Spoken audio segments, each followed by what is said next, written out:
Olá, excelente tarde para você. Seja muito bem-vinda e bem-vindo à sua consulta com hora marcada. Consulta ao doutor está no ar. E hoje a nossa consulta é, como sempre, mais do que necessária, mas hoje a gente vai trazer à tona um tema que eu tenho certeza que pode vir a ajudar muita gente, que é o direito dos pacientes. Aproveito para te perguntar, você sabe quando o assunto é saúde, até onde vai o seu direito? Pois é muito importante a gente trazer esse questionamento, porque só quem já precisou, isso tanto na rede pública quanto na rede privada, marcar ali uma consulta, um exame, teve alguma dificuldade, isso sem pensar, é claro, quando a gente fala sobre o acesso a tratamentos, a procedimentos cirúrgicos, o quanto a informação certa, na hora certa, é importante, salva vidas. A gente muitas vezes não sabe que a lei está do nosso lado e pode nos garantir inúmeros direitos. E é sobre isso que a gente vai tratar agora. Se você lembrou de alguém que precisa obter informação, que está enfrentando algum tipo de problema relacionado ao acesso com relação à saúde, nós estamos em transmissão ao vivo, gente, pelo site que é www.hittv.com.br. É só compartilhar o nosso link de transmissão. Você consegue fazer isso também através do nosso aplicativo Hit Play. Aproveita, é claro, para te lembrar que você pode baixar a Hit TV e tê-la na palma da sua mão. Perdeu ali um show da fé, um nosso programa, um Vejam Só, você consegue assistir no seu tempo e do seu jeito. Só você baixar de forma fácil, rápida e também gratuita. Por falar em oportunidade, não perca essa consulta, foi marcada para você. Faça jus, aproveite esse espaço, tá com alguma dúvida, deseja algum tipo de orientação, aproveita, DDD 11 33375886. É só encaminhar para a gente a sua dúvida. Caso você não queira se expor, a gente tem o nosso combinado ali de todas as tardes. É só você sinalizar para a nossa produção e a gente vai tomar todo o cuidado, mas não vamos deixar de trazer a orientação que você precisa. Combinado? Você consegue participar também através do nosso Instagram, que é @consultaodoutorhittv. Por lá, gente, queremos a sua participação numa enquete que hoje a gente abre uma exceção e a gente fez, na verdade, 2 enquetes. Quando você entrar ali nos nossos stories, você vai se deparar com estas 2 enquetes que o diretor João Capellini, excelente tarde para você, João. Coloca pra gente, por favor, as enquetes na tela, porque olha só o que a gente quer saber de você.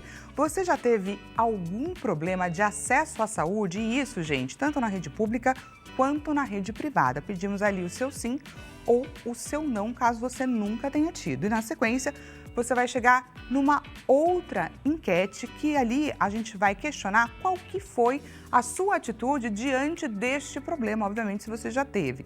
Busquei os meus direitos e consegui resolver. Busquei os meus direitos, mas eu não tive retorno. Ou não busquei por falta de informação. Ou não busquei porque eu achei que nem valeria a pena. Queremos a sua verdade e nada além dela. @consulta ao Doutor Hit TV, entra lá e participa, que daqui a pouco a gente vai falar um pouquinho a respeito disso, a nossa forma de pensar e como que a gente consegue mudar isso, se é que ela precisa ser mudada. Deixa eu te apresentar quem já está com a gente para compartilhar, tirar todas as nossas dúvidas, responder todos os seus anseios, não é verdade? Doutora Edilaine Rodrigues, advogada e especialista em direito à saúde. Com mais de 14 anos de experiência, destaca-se pela atuação de 5 anos em ambiente hospitalar e pelo contato direto com operadoras de planos de saúde, ou seja, essa vivência que amplia sua visão na defesa dos beneficiários. Entre os desafios da área, ressalta a necessidade de enfrentar um judiciário ainda marcado por posturas machistas, especialmente em questões ligadas aos direitos reprodutivos das mulheres. Edilaine, seja mais uma vez bem-vinda aqui no Consulta, doutor. Obrigada, Dani. É sempre um prazer estar aqui conversando com vocês e com todos esses telespectadores para tirar dúvida, esclarecer e auxiliá-los, né, no acesso não só à informação, mas dos seus direitos e, por consequência, da sua saúde também. E olha, gente, por falar em nossos direitos, eu vou já começar aqui com uma questão bastante polêmica, porque nós temos garantido na nossa Constituição que a saúde é um direito de todos e um dever do Estado. Foi com esse pensamento, é claro, que surgiu, que nasceu o nosso Sistema Único de Saúde. Mas é isso, gente, nós temos um sistema que foi proposto para auxiliar, para atender, né, toda a nossa sociedade, mas ele não dá conta, ele não é suficiente. E aí surge, é claro, o nosso sistema privado de saúde. Só que o acesso a ele é bastante limitado. Queria que você falasse um pouco sobre essa questão que é bastante sensível. Sim. A lei do SUS, a estrutura do SUS, ela é maravilhosa.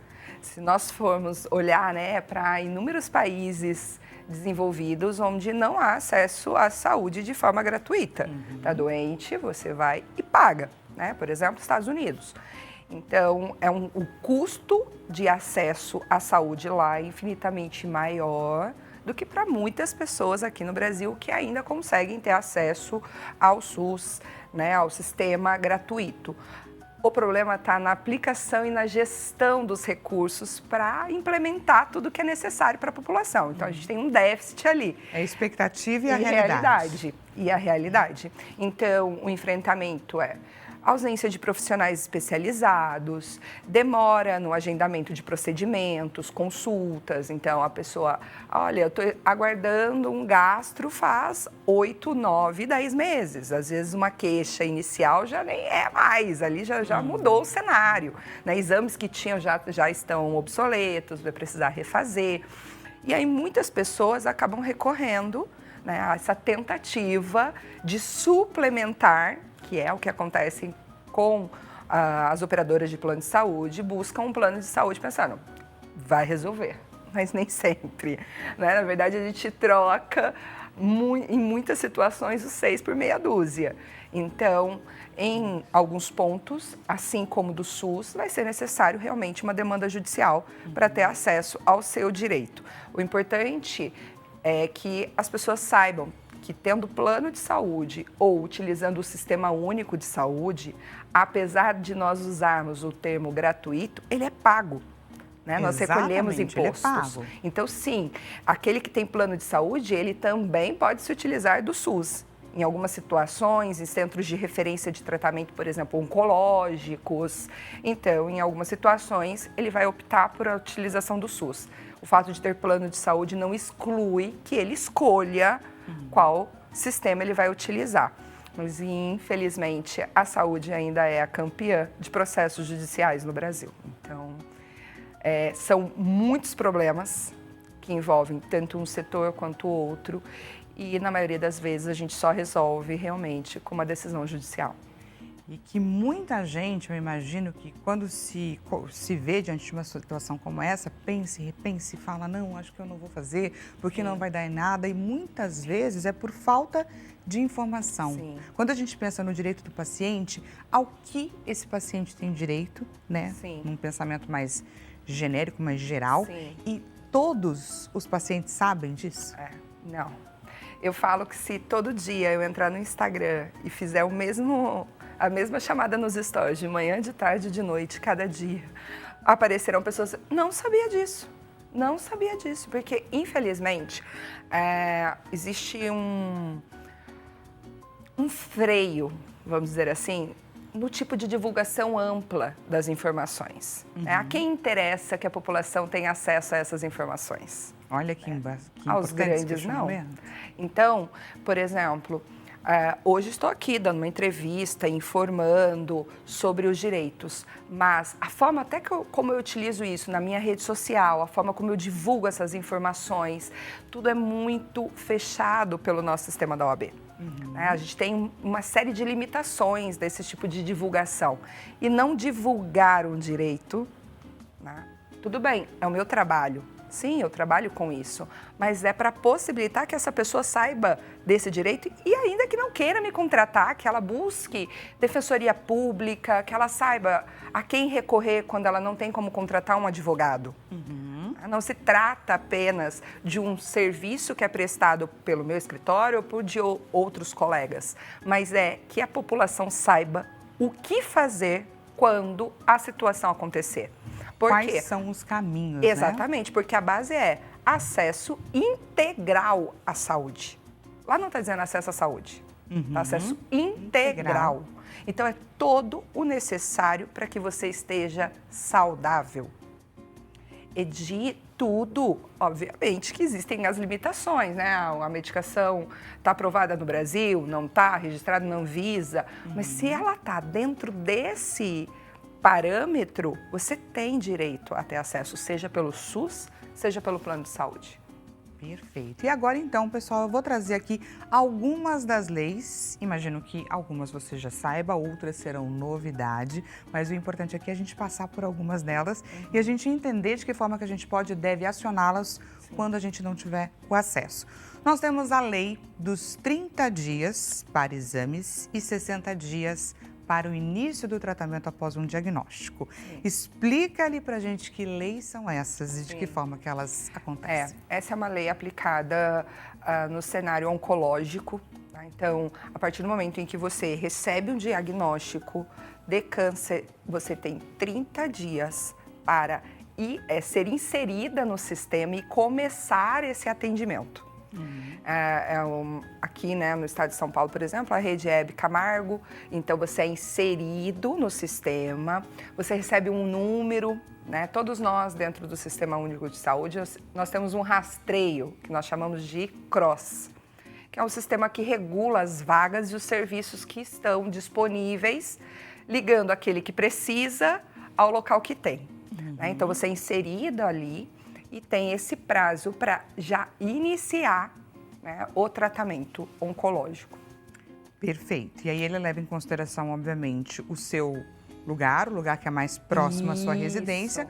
Porém, caso não seja possível, o lugar já esteja lotado, ele vai trazer caminhos e recursos. Exatamente. É para trazer, né? Se não trouxer, aí é isso. A lei te garante esse direito. Se ela não é aplicada dessa forma, é onde surge, né, a possibilidade de você acessar, por exemplo, Defensoria Pública, a promotoria, né, denunciar na própria promotoria, o MP, buscar a ouvidoria do SUS, se você está pelo SUS, se você está pelo plano de saúde, ouvidoria do plano de saúde, fazer o registro dessas informações e, se necessário, buscar o advogado especializado na área da saúde, porque isso também acaba dificultando. Então, assim, sou advogada, mas eu sei, por exemplo, cuidar de uma situação em que há um preso, né, um detento, não é a área que eu atuo, então eu não vou tentar, né, falar sobre algo que não é da minha alçada. Mas quando se trata de saúde, eu percebo em muitos colegas, situação assim, é óbvio, né, ela tem direito, vamos entrar, porque é saúde. Né? E tem a questão, a pessoa está frágil, como você disse, está vulnerável. Então, naquele momento, poucas informações que ele der, ela vai aceitar. E nem sempre vai ser o melhor caminho. Apontamento, gente. Nem sempre.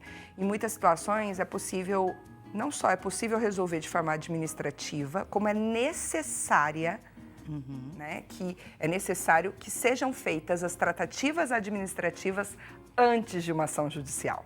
Então, muitas vezes chega para mim um caso que eles já entraram com a ação, não fizeram o caminho adequado, e na maioria das vezes a gente não tem mais o que fazer. E aí acaba perdendo um tempo, que quando a gente chance. fala, inclusive, sobre uma doença, né, um diagnóstico de câncer, um tratamento oncológico, tempo é vida. Tempo é vida. Então, saber a quem buscar, né, a quem recorrer é muito importante. Eu falo, como o Kleber, né, estava falando, Deus queira que não aconteça nada com você, mas se acontecer, que você saiba o que fazer. É o que eu falo para os meus clientes, né? É um número que ninguém quer ter, mas quando precisa, todo mundo espera ter na chamada rápida, né, do advogado da área da saúde, por exemplo. Porque o acesso a essa informação é muito limitado. Então, até para muitos colegas, eles não sabem atuar na área, acabam, né, divulgando algumas informações que não são tão fidedignas, vamos dizer assim. Foi como nós estávamos conversando em relação à endometriose, né, a possibilidade. Que, inclusive, então, vou pegar aqui esse gancho que você trouxe, porque a gente tem uma lei, gente, que garante, por exemplo, o congelamento de óvulos para as mulheres que forem diagnosticadas com endometriose e para as mulheres também que precisarem se submeter a tratamentos oncológicos.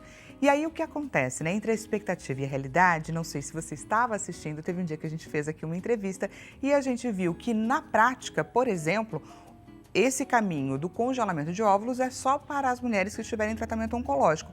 Nesse caso de endometriose, ele não tem acontecido na prática. Foi praticamente assim uma denúncia, né, que a gente recebeu. E aí, antes de começar o programa, eu questionei a doutora e ela pontuou, sim, mas existem caminhos. Então, primeiro explica pra gente essas leis e aí a gente vai saber o que fazer quando a negativa aparecer. Sim, ao receber um diagnóstico, seja o oncológico ou de uma endometriose profunda, essa mulher vai passar por situações que podem influenciar, né, no ovário. Então, a quimioterapia, a radioterapia, isso pode sim tornar essa mulher infértil.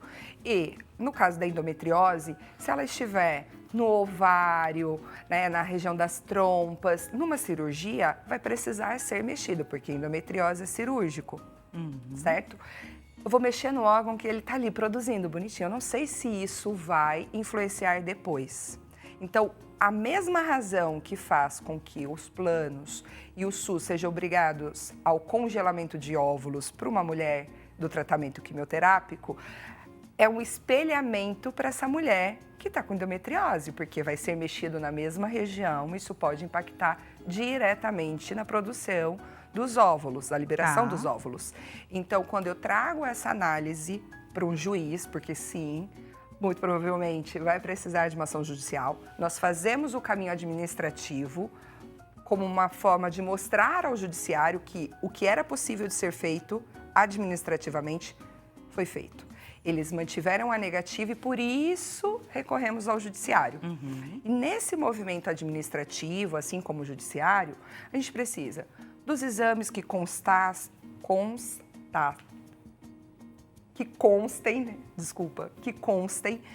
os focos de endometriose, o quanto ela já se alastrou, o planejamento cirúrgico. O próprio médico vai trazer, olha, sim, vou precisar mexer nos ovários, aonde a região está afetada, e sim, os estudos já mostram que isso pode influenciar na questão, né, de uma futura gestação. E aí, nós entramos com um pedido de congelamento desses óvulos. É importante falar que, tanto na situação oncológica quanto na situação da cirurgia de endometriose, o que você tem é a ação de estimular o ovário e extrair esses que forem liberados e congelar. O congelamento, ele vai perdurar. Quando você for implantar, a implantação não faz parte, certo? Tá bom. Aí é um outro processo. Sim, é possível recorrer à ação judicial para isso, porque ele também seja feito nesses mesmos moldes? Exatamente, porque planejamento familiar é um direito constitucional. Olha, gente, que interessante. Esta outra parte eu não sabia a novidade. Sim, sim, porque se trata de uma situação excepcional. Não é uma família que não tem, né, uma situação de saúde e deseja, né, uma fertilização, ou uma mulher que vai ter uma produção independente. Não é esse o cenário. É um cenário que ela só não pôde engravidar pelos meios naturais por uma situação de saúde, uma doença. Então, a gente puxa isso também na hora da implantação. Olha que importante, gente. Gostou de saber sobre esse direito assegurado pela nossa Constituição? Que bacana! Vamos então receber a participação da nossa audiência. Pode chegar com seu questionamento, é mais que bem-vindo. Quem participa, Rosária, do Rio de Janeiro. Rosária, seja mais uma vez bem-vinda aqui no Consulta. Recentemente, meu irmão foi diagnosticado com câncer de próstata. Como ele não tem plano de saúde, foi encaminhado pela clínica da família para a regulação para tentar uma consulta no INCA. Durante 2 meses, liguei todos os dias e não consegui atendimento. Por que é tão difícil conseguir atendimento nesses casos? Rosária, muito obrigada pela sua participação. E aí? Não deveria ser, né? Porque acabamos de falar de uma lei que garante o primeiro atendimento oncológico em 30 dias. Então, o que ela deve fazer? Ela diz que não tem plano de saúde, está pelo SUS, então ela precisa... 2 meses esperando. 2 meses esperando. E aí, assim, um ponto muito importante, falando do câncer de próstata, né? É o câncer com maior chance de cura, mas que, infelizmente, na maioria das vezes, é diagnosticado tardiamente, porque os homens não buscam os exames regulares, as queixas eles vão deixando. Então, quando chega um diagnóstico, na maioria das vezes, ele já está com um câncer mais avançado. Tá. E por que eu estou falando isso? No câncer de próstata, há uma possibilidade de uma cirurgia robótica. Só que essa cirurgia ela só é indicada em alguns casos específicos e, na maioria das vezes, em cânceres que estão ali no comecinho. Recuperação melhor, mais fácil, só que não está disponível assim, abertamente, nem no SUS, nem no plano de saúde. Então, a gente busca por meio da ação judicial quando é o caso de um pedido desse. No caso dela, diagnosticado, já está ali, né, na fila, aguardando para ser chamada no INCA. O que ela precisa saber? Ela consta ali que ele foi regulado, que é entrar nesse sistema do CROSS, do registro. Ela pode procurar a Secretaria de Saúde, pedir o extrato desse CROSS, porque esse vai mostrar quando ele foi inserido e que até hoje não marcaram, ou seja, passaram os 30 dias. Registrar uma reclamação na ouvidoria do SUS, se for o caso. Ou buscar a Defensoria Pública ou contratar um advogado especializado na área da saúde para entrar com uma ação judicial com medida liminar para o atendimento sair mais rápido. E eu faço o gancho com o tratamento precoce. 2 meses é muita coisa para uma questão oncológica. Pode ter tirado esse homem da possibilidade de uma cirurgia robótica, menos invasiva, mais rápida, e levá-lo para um tratamento mais prolongado, com efeitos colaterais, diante de uma demora do sistema. Então, a gente não pode deitar para o sistema, eu falo. É igual ela fez, ela ficou ligando. É a forma que ela sabia como conduzir. Agora, entendendo, né, o cenário, a gente precisa ser mais ativo. Porque ligar, ela vai falar, não, ainda não. Quando você chega e mostra que você sabe o que você está pedindo, a situação muda de figura. Porque eles entendem que assim, aqui vai dar ruim. Ela sabe o caminho que ela pode seguir. Exatamente.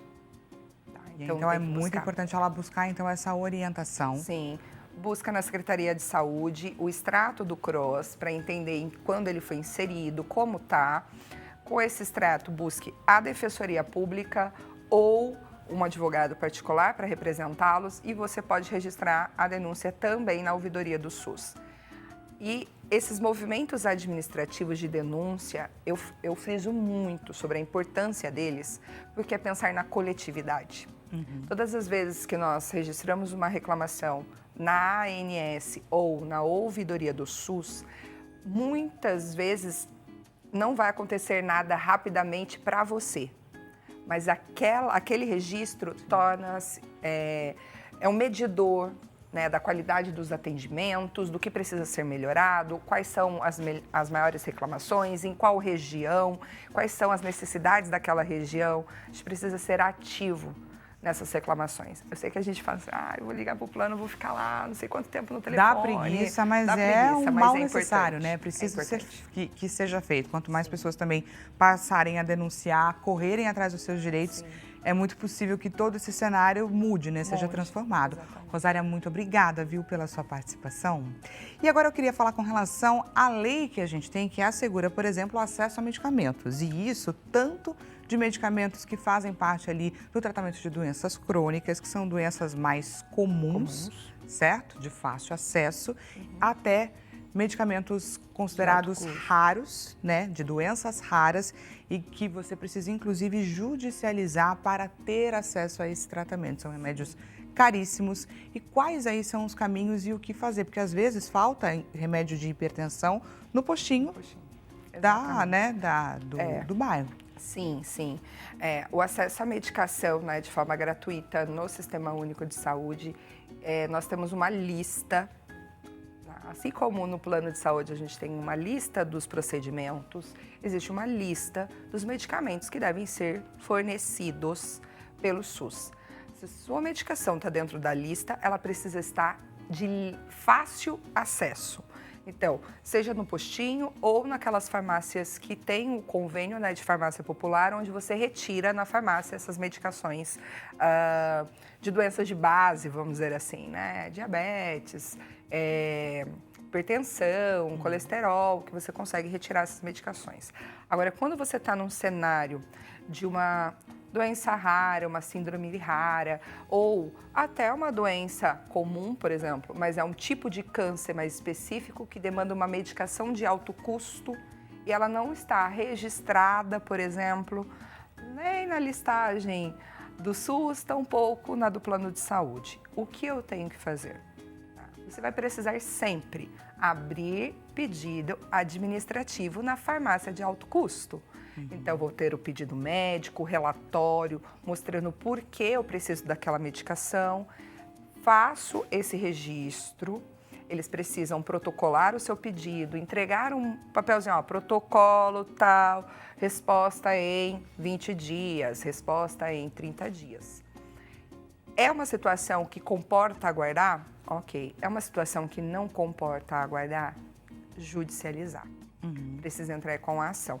Quando se trata do plano de saúde, a única diferença nesse requerimento médico, né, nesse laudo, nesse histórico que o médico vai fornecer, é que eu preciso demonstrar que tudo que estava disponível ou foi tentado e não deu resultado, ou não serve para aquele paciente por uma razão específica. Então, nós atendemos essa semana até um senhor que ele tem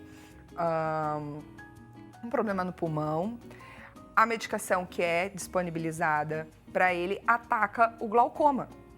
Não tem como. Então o médico falou, essa medicação não dá. Nós precisamos dessa outra medicação que custa 12 mil por mês. Olha só. Então, acionar, por quê? Porque dentro do sistema tem a medicação? Tem, mas ele só fornece a medicação para uma doença no rim. Entendi. Então, o laudo do médico apresenta os estudos, as evidências científicas que demonstram que sim, a utilização dessa medicação para essa doença também, pulmonar, ela só não foi listada ainda no SUS. Não é que o médico está fazendo uma experiência de pegar o medicamento. Não, não é isso. Porque o avanço da medicina ela é sempre mais rápida do que a atualização dessas listas. Então, muito provavelmente, se você vai chegar no médico, o médico vai ter uma ideia de um tratamento muito melhor e ele, às vezes, se restringe ao básico, que é o de fácil acesso. Há um problema de catálogo, praticamente. Isso. Então, se você é acompanhante de um paciente, né, que está doente, que está questionando, quando for acompanhá-lo, ou se você é o paciente, chega numa consulta, fale para o médico, se preocupe em receitar o melhor tratamento. Para ter acesso a ele, eu vou lutar. Porque muitas vezes aquela doença vai se arrastando porque está tendo um tratamento que é o de fácil acesso, mas não é o melhor.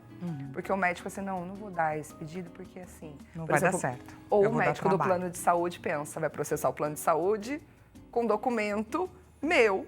Olha isso, tem esse lado também. Tem. Então, em muitos casos, a gente indica que busque um médico particular para laudar. Gente, olha só quanta informação que a gente está obtendo nessa tarde, quanto que a gente está aprendendo. Vamos para mais participação da nossa audiência na tela. Quem participa agora, Juliana Ribeiro, de Porto Alegre, Rio Grande do Sul. Olá, fui fazer uma consulta particular e o valor era muito alto. Existe alguma forma de saber antes se o preço ele é justo? Na verdade, o médico, né, o particular, a físio, a enfermeira, o médico particular, ele tem o direito de cobrar o valor que ele quiser para consulta. Né? É um profissional autônomo, liberal, é aquilo. O fato dele cobrar um valor alto no sistema particular não é dentro do plano de saúde. Se ele é um médico credenciado, ele não pode cobrar por fora para atender. Mas se é um médico particular, ele é livre, não há uma limitação ao custo que ele agrega, né, ao valor do serviço dele. E para você que está gostando aqui da nossa consulta, a gente vai para um rápido intervalo e já estou te esperando.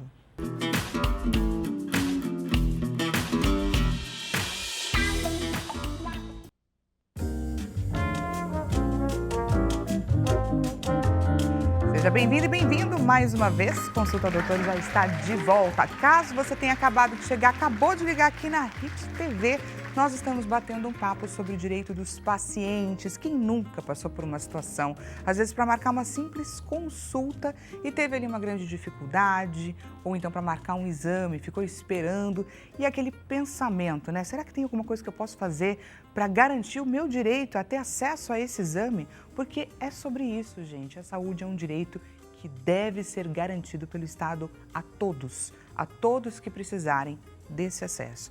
Portanto, se você lembrou de alguém que está passando por algum tipo de dificuldade, que queira compartilhar sua situação para ter um pouquinho uma análise, um direcionamento sobre o que fazer, aproveita essa consulta, nós estamos em transmissão ao vivo. Então, encaminha para essa pessoa o nosso link de transmissão, você pode encaminhar o nosso link do site, que é hittv.com.br, ou do nosso aplicativo Hit Play.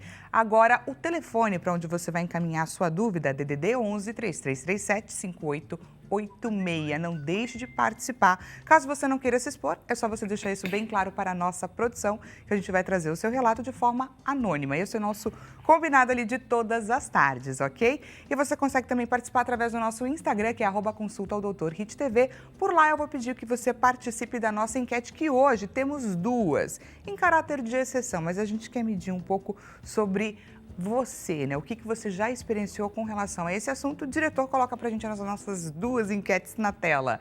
Vamos lá. A pergunta inicial é: você já teve algum problema de acesso à saúde? Sim ou não? Bem simples. E claro, caso você tenha tido, qual foi a sua atitude diante disso? Busquei os meus direitos, consegui resolver. Busquei meus direitos, mas eu nem tive retorno. Não busquei por falta de informação, nem sabia que eu podia. Ou não busquei porque eu achei que nem valeria a pena. Clica lá na alternativa que a gente vai debater sobre isso mais para o final do programa. E agora deixa eu te apresentar a doutora Edilene Rodrigues, advogada especialista em direito à saúde. Muito obrigada por compartilhar com a gente de forma fácil, objetiva, todas essas informações. Eu tenho certeza que eu, assim como toda a nossa audiência, estamos aprendendo demais com você. Que ótimo, eu fico feliz que a linguagem seja o mais acessível possível para que todas consigam entender a importância de saberem os seus direitos, mas também de recorrerem, né, ao que é necessário para ter acesso. Aos caminhos, gente, que são possíveis. Eu estava aqui aproveitando o intervalo, perguntei, né? Qual que é o tempo? Ela depende, gente. Tem ações que podem ser resolvidas de um dia para o outro, como ela estava comentando. Então, às vezes a gente acha assim, não, vai demorar. Não necessariamente. Exatamente. Quando se trata de situações que impliquem urgência ou emergência, é possível que uma liminar, que uma decisão judicial saia em menos de 24 horas, em até 2 dias, 3 dias, porque é uma situação, né? Ou é de uma situação de vida ou morte realmente, ou de graves consequências em levar essa situação, como foi o caso, né, daquele rapaz que está com câncer de próstata, que a irmã, né, está auxiliando. Ele vai morrer hoje do câncer de próstata? Provavelmente não.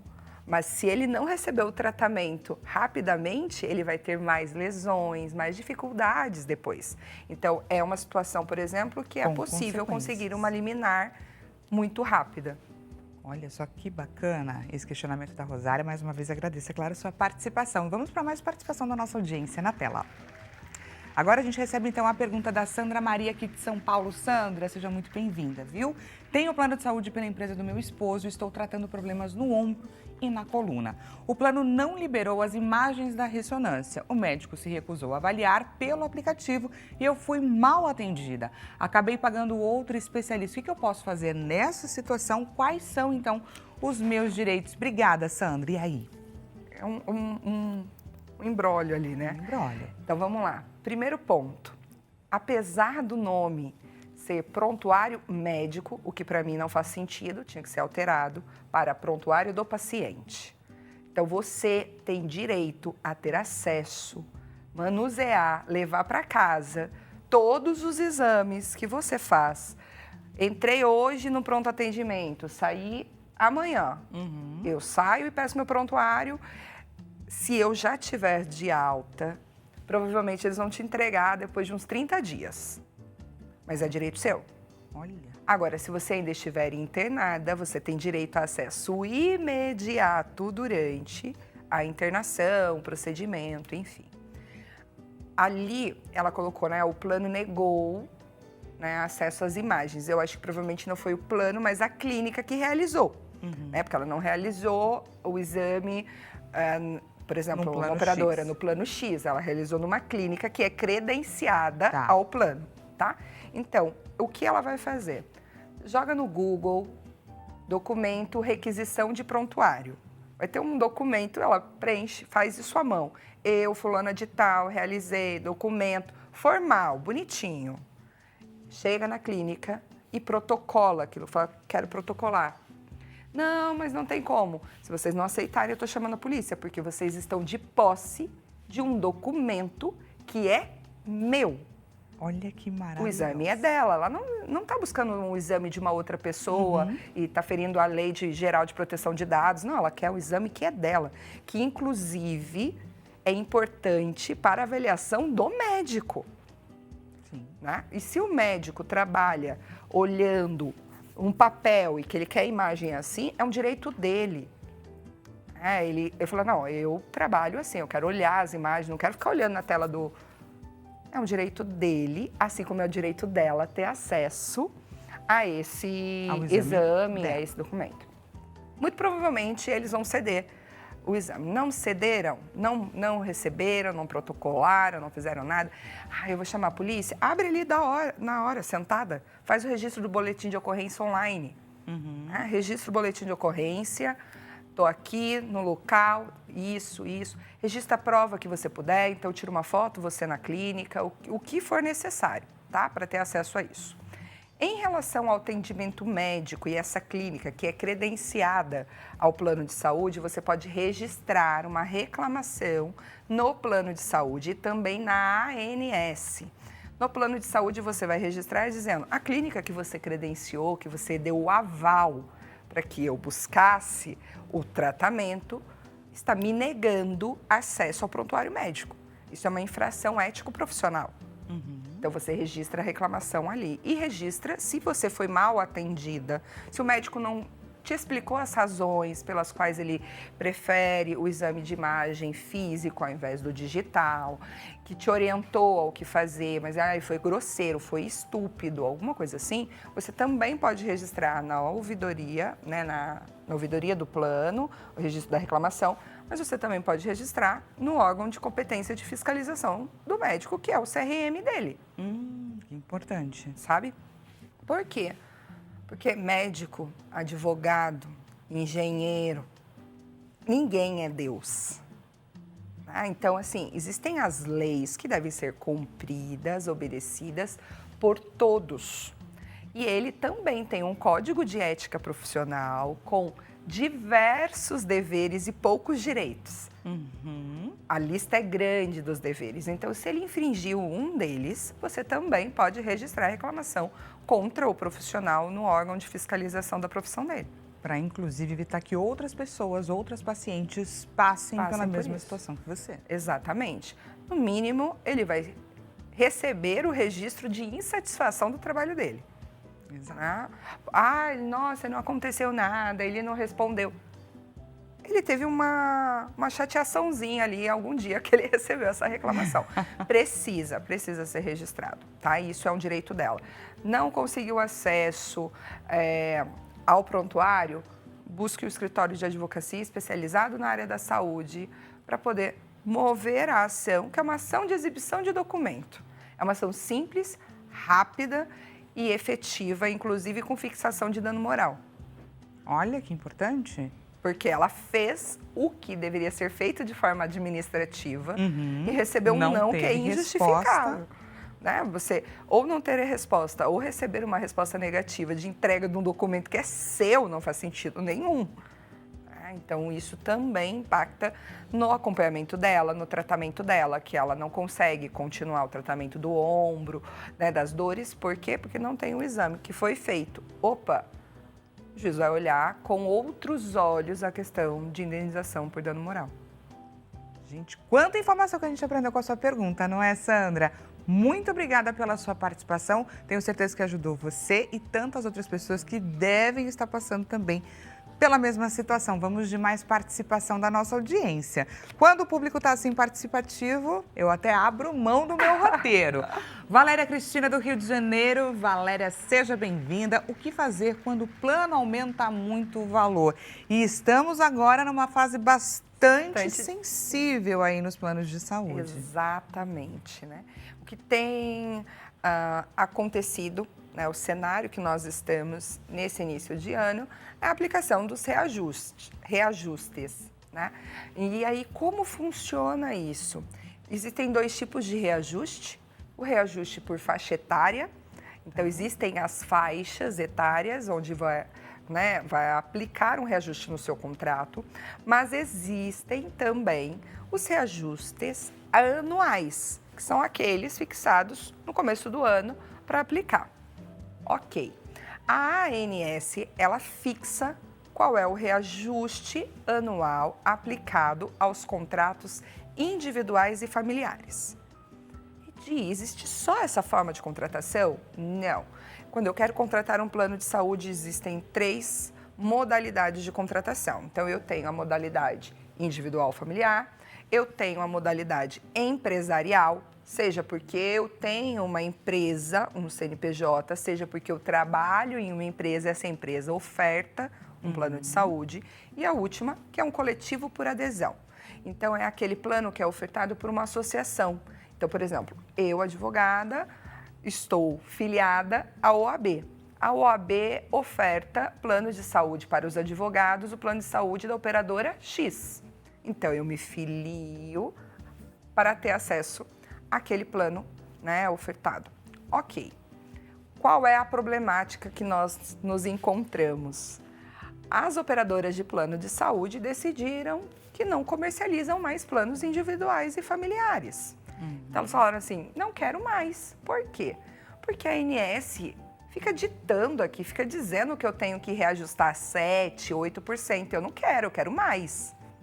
Então, elas encontraram uma brecha, pararam de comercializar. Isso, assim, quando eu falo pararam, eu estou dizendo as grandes operadoras. Pode ser que você localize uma operadora regional que ainda comercializa esse tipo de plano. Mas a esmagadora maioria está falando não para plano individual familiar. E por quê? Porque o individual familiar, o reajuste é limitado a 7%, 8%, 9% no ano. Já o plano empresarial e o coletivo por adesão, não há essa limitação tão clara, fixada, um índice, um número. Há um dever de registrar uma quantidade enorme de cálculos, eles vão efetuando cálculos para dizer, olha, tem que reajustar em 18%. O problema é que esse cálculo não chega para nós, ninguém tem acesso a isso e, de repente, você recebe uma parcela com 30%, 35% a mais. Sem nenhum aviso prévio. Sem nenhum aviso. Semana passada eu atendi uma que o reajuste foi de 70%. Assim, de um ano para o outro, 70%. Não teve mudança de faixa etária, não teve nada. Ok. O que eles têm feito? Eles têm te obrigado a ter um CNPJ, colocar seus familiares nessa pólice do plano de saúde num falso empresarial. Porque você não está empregando seu esposo, não está empregando seu filho, não está empregando a sua mãe. Mas para um plano empresarial é preciso, normalmente, de 2 a 3 vidas. A maioria pede 3 vidas. Então, você tem um plano individual familiar com cara de empresarial e com o reajuste que eles querem colocar. Gente, é um absurdo, não é? Então, o que nós fazemos? E aí, respondendo, né, a pergunta dela. Na maioria das vezes, se trata desse cenário, de um falso empresarial. Mas pode ser também um plano individual familiar que não respeitaram, né, o limite fixado pela ANS. Então, quando um caso desse chega no escritório, a gente avalia, né, dos últimos 3 anos, os reajustes que foram aplicados, apura o saldo, porque eu vou ter no primeiro ano, era para ter colocado 10, colocaram 25. Opa, ela pagou 15% a mais durante o ano inteiro. E aí a gente atualiza, coloca a correção monetária, juros de 1% a mês, e aí eu faço essa somatória dos últimos 3 anos, entramos com uma ação judicial, apontando qual é o valor real da mensalidade. Então, estão me cobrando 2.500, quando na verdade deveria ser 1.300. Tá. Peço eliminar para que o juiz já abaixe essa prestação para 1.300 no curso do processo. Aí com certeza, né? É nomeado um perito, o perito vai fazer uma análise para ver se realmente o cálculo que foi apontado por nós está correto. Quanto a isso, tudo bem. E no final da ação, ela recebe de volta o valor que ela pagou a mais durante esses anos, devidamente corrigido, e há uma limitação na mensalidade e o juiz ordena que daquele momento em diante os reajustes aplicados sejam apenas os fixados pela ANS. Então, ela tem um plano que está com nome de empresarial, mas ela garante na justiça o reajuste adequado, porque no fim é um plano familiar. Tá? Só tem os familiares ali nessa apólice. Não tem como saber se é o caso dela, se ela é um plano empresarial que aumentou dessa forma, ou se não, se é um plano individual familiar. A gente precisa fazer essa análise colocando o que aumentou e o quanto deveria ter aumentado, né, para apurar esse saldo e entrar com a ação judicial. Olha, gente, quanta orientação, muito bacana. Obrigada, Vi, pela sua participação, Valéria, por trazer esse questionamento, porque eu tenho certeza que esse é um dos campeões, né, de reclamação, e agora nessa época do ano teremos muitos questionamentos com relação a esses reajustes. Sim. Porque eles realmente são abusivos e aí a gente fica muitas vezes sem saber como agir. Outra situação também que deixa a gente sem saber como agir é a questão do descredenciamento, né? Tanto de hospitais quanto de profissionais. Quando você pensa ali em meio a um tratamento, o que é você não ter mais acesso ao hospital que você costumava ir por um longo período? Isso tem acontecido de maneira massificada. Tá? Por quê? Porque os planos de saúde não pagam. Os profissionais não pagam os hospitais, está atrasado o médico, a clínica, e eles falam, eu vou ficar atendendo de graça? Desculpa, eu sou saúde suplementar, eu não sou sistema único de saúde. Então, eles rompem com esse atendimento de maneira abrupta por falta de pagamento, certo? Esse é um recorte. Você, beneficiário, está aqui, vou contratar um plano de saúde. Aí você olha, atende no hospital X, atende no hospital Y. Muitas vezes você escolhe por isso. Exatamente. Porque você não compra uma caixa preta que não sabe o que está dentro. O que faz você decidir é saber quais são os lugares que você vai atender, para ver se o que você está pagando de mensalidade equivale. Você fala assim, nossa, para mim está ótimo pagar esse valor, eu vou ter acesso a esses lugares. E aí, quando você começa a precisar, esse já não atende mais. Esse já não atende mais. Aí você liga no médico que fez a consulta com você 6 meses atrás para ir no retorno, né, para um acompanhamento, ele já não atende mais. E tem o que fazer nesse caso? Tem. O que acontece, tá? Para um descredenciamento, o plano de saúde ele é obrigado a notificar o beneficiário 30 dias antes. Então, a partir do dia 1º de abril, não vai atender mais. Então, 30 dias antes eu tenho que notificar. Notificar de forma efetiva. Não adianta colocar um aviso dentro do site do plano de saúde, porque vamos falar a verdade, quem fica entrando no site do plano de saúde todo dia? Ninguém. Então, e-mail, carta R registrado, de alguma maneira. Ok.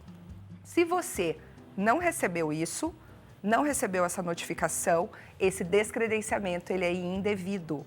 E aí você consegue, na justiça, garantir atendimento nesse local. Que bacana saber disso, não é verdade? Vamos juntos conferir o resultado da nossa enquete?